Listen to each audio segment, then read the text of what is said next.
બધાના હાથમાં ફૂલ ચોખા છે, ચોખા એટલે ફૂલ છે. આ દાદાનું તેજ શું છે, દાદાની શક્તિ શું છે, એ તમે કદાચ કોરોના કાળમાં યુટ્યુબમાં અને ફેસબુકમાં સોશિયલમાં વધારે વિડીયોઝ ચાલતા હતા બાગેશ્વર ધામ સરકારના. તમને ખબર છે? એ જ બાગેશ્વર ધામ જેવી કૃપા આપણે લગભગ 20 ઉપર વર્ષથી આપણે અહીંયા જોઈએ છે, પણ ક્યાંય જાહેરાત નથી.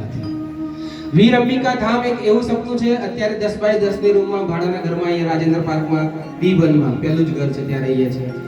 પણ પોતાના ઘર તરફ હવે અહીંયાથી તમારો પડોશ છોડી જઈશું તો ભૂલી જતા નહીં. કલાલી જવાના છે. રથયાત્રાના દિવસે માનો રથ અહીંયાથી ત્યાં પ્રસ્થાન હવે કરાવવાના છે.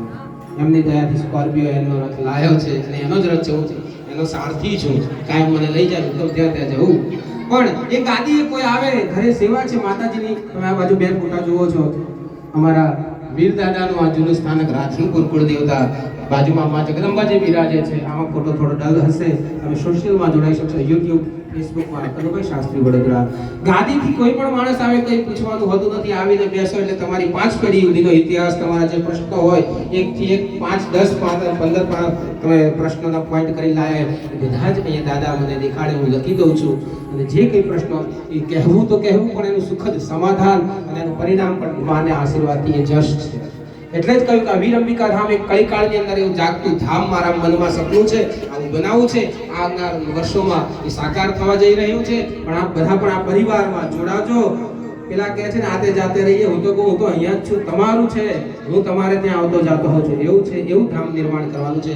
અત્યારે પોતાના ફ્લેટે જઈશું, પણ એ ધામ અત્યારે ટેમ્પરરી ત્યાં રહેશે. માનું ભવ્ય ધામ બનાવવાનું છે, બરોડાથી નજીકમાં જ. આવો સંકલ્પ છે, દાદા જલ્દી પૂરો કરશે. એ ગાદીનો પ્રતાપ એટલે તમને હાથમાં ફૂલ આપીને કહું છું કે આ દાદા નજીક આવશો ને એટલે આ દાદા હનુમાનજીના સ્વરૂપ ઘણા હશે સાહેબ, પણ ભગવાનના હૃદયમાં જેમના ઈષ્ટદેવ છે એવા ભગવાન શ્રી રામચંદ્ર એમના હૃદયમાં બિરાજે છે. કારણ કે ઈષ્ટ વગર હનુમાનજી અધૂરા છે. એટલે હનુમાનજી મહારાજે ઘણી મૂર્તિ એવી છે છાતી ફાડેલી, પણ એ તો ઠીક છે, પણ આશીર્વાદ આપતા એક હાથમાં ગદા છે, એક હાથમાં આશીર્વાદ આપે છે, અને એમના ઈષ્ટદેવ ભગવાન પણ આશીર્વાદ આપે છે. આ બહુ યોગમાં સારા યોગમાં લાવીને સિદ્ધ કરીને આપણે ત્યાં આ જ મૂર્તિથી ઘણા પાઠ થયા છે અને હજુ થશે. આવું જ દિવ્ય સ્વરૂપ ધામમાં પણ આવશે.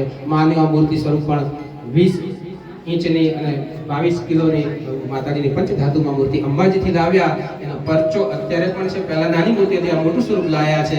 આપ અત્યારે પણ જો રથયાત્રા સુધી અહીં ના હોય તો આવી શકો છો. પણ ફરી જ્યાં પણ યાદ રાખજો, સોશિયલથી જોડાયેલા રહેજો. અને આ ધામની તાકાત, મંત્ર પુષ્પાંજલિ તમારા મનના આજે સંકલ્પો હોય ને એટલા માટે આટલું સંભળાવું છું. તમારા સંકલ્પો હૃદયમાં જે કંઈ પ્રશ્નો છે ને, આ પુષ્પાંજલિમાં 2 હાથ ભેગા કરશો ને એટલે અંજલિ થાય. અંદર શું છે? પુષ્પ. અને બ્રાહ્મણ શું બોલશે? મંત્ર. તો મંત્ર, પુષ્પ અને અંજલિ 3 સંધિ ભેગી કરો, મંત્ર પુષ્પાંજલિ થાય. આ અંજલિની અંદર તમારા હૃદયના શુભ સંકલ્પો મૂકો. અને આજે નિર્જલા એકાદશીના દિવસે તમને આ કહીને જઉં છું, મધ્યરાત્રિના લગભગ 11:30 ઉપરનો સમય થયો છે, 11:35 આજુબાજુ. અમારા કોઈ કલાકાર કે અમે કોઈ સમયને ઘડિયાળને જોતા નથી, આ તો રાખવી પડે, તમે કહો ત્યારે અટકીએ છે. પણ અત્યારે મધ્યરાત્રિએ દાદાને માતાજી બોલાવે છે. જાઓ, તમે સાચી શ્રદ્ધાથી કદાચ આ પાઠનો આનંદ લીધો હશે. તમારા ખૂણામાં, અંતરમાં, હૃદયમાં ક્યાંક સંકલ્પ પડ્યા હશે કે દાદા આજે આ પુષ્પાંજલિના ભાવ સ્વરૂપે એ દાદાના ચરણો મૂકજો. તમારા સંકલ્પ આવનાર 3.5 મહિનામાં પૂરા ના થાય તો સાહેબ વ્યાસપીઠથી બોલીને કામો છે. તમારો હૃદય ભાવિત થઈ જાય, આંખમાંથી આંસુ આવે અને રૂવાટા ઊભા થાય ને તો નવધા ભક્તિનું પ્રમાણ છે. આ તમારી ભક્તિ સાર્થક છે. દાદાને સાંભળવું પડે. કઈ કાળના હાજર અમારા એવા દેવ અત્યારે પણ આમાં કોઈને કોઈ રૂપમાં હશે. તમને એવું કે મારો કોઈ સગું આવ્યું છે, એ ઘેર ઊંઘતા છે ને એનું રૂપ લઈને અહીં કદાચ ઊભા હોય, દાદાને આપણે ઓળખી ના શકીએ. આવો ભાવથી મંત્ર પુષ્પાંજલિ કરજો. આંખો બંધ કરી સિયા રામમય સબ જગ જાની. અને એવા શ્રી હનુમાનજી મહારાજ કળી કાળની અંદર આપણી સન્મુખ છે. એમના આપણા શુભ સંકલ્પો મંત્ર પુષ્પાંજલિ કરીએ. ઓમ જગન્મય જંત દેવા સ્તવિ ધર્માણ પ્રતમાન્યાસમ.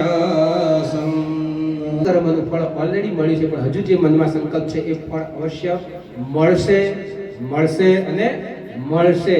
કેમ?